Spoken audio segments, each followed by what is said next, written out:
continuing on with the Baratoplata. This is week 2. Just going to look at the actions that Chard can do. So, from our position, you're here. We looked at him stacking into me. Another thing he can do is back away. Notice the way Chard backs away. Look, watch his right elbow. He's now getting it up with my knee. And if I'm sloppy with my grips, he get his arm out. Start to work the cross. Notice the way when he starts to back away and his knees are walking. Now I've lost the profile of my foot on his hip. It'd be very difficult for me to do last week's move, trying to turn into them. So path of least resistance. He's going that way, I'm going. So from our position, we're here.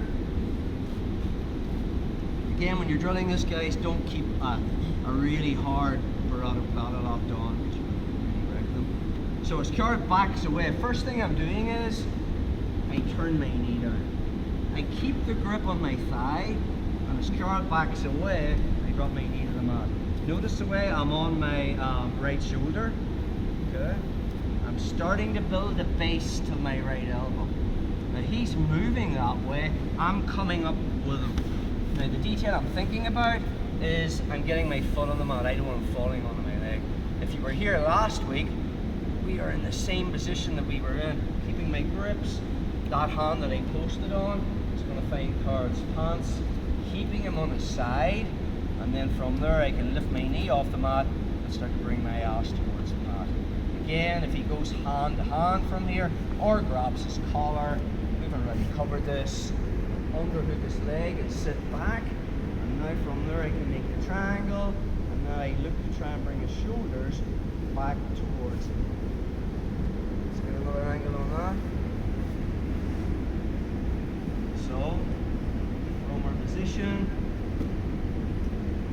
so I still have it on, foot on the hip, but I feel Chard's moving away from me. Okay? Notice when he does that, he's lifting me up, so I'm just moving from my shoulder to my elbow, and I start to invert my knee, turn my knee down. Now I need to keep control of my hand on the thigh. The elbow is on the mat, I'm taking that leg off, and now I'm using it to come up. As he moves away, I'm turning him onto the side. Now the detail we're thinking about is, I'm keeping my foot on the mat, I'm trying to keep my hand here. You're going to have to be a wee bit compliant with this. If you've been on really heavy to start with, they're topping in the transition. So that free hand reaches around and just grabs the pants. And I push his knee towards the mat, trying to keep him on the side. Notice the way my left knee's on the mat. I'm going to plant my left foot on the mat and just start to smear my butt towards the mat.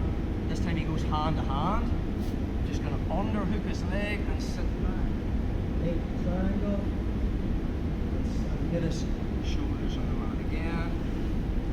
One more time. So from here, as he backs away, I'm coming up with him. He's still moving that way, which means I'm coming up with him to that position. Notice the way if he rolls and turns, I'm going to be turning with him. Just you'll find that connection where it's on the whole time. And as you make adjustments, you pretty much have it. Similar feel for those that were here when we did the Baratoplata. You know, it's that kind of still that same shoulder.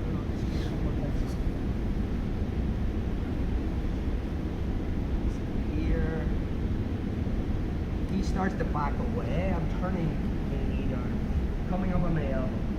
And from there, as he moves away, I'm moving up with him. That makes sense. Just going to squash him.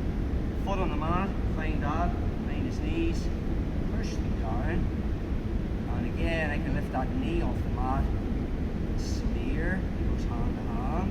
I'm underhooking, sitting up, cross your ankles, make a triangle, stay tight. Just like that, guys, yeah.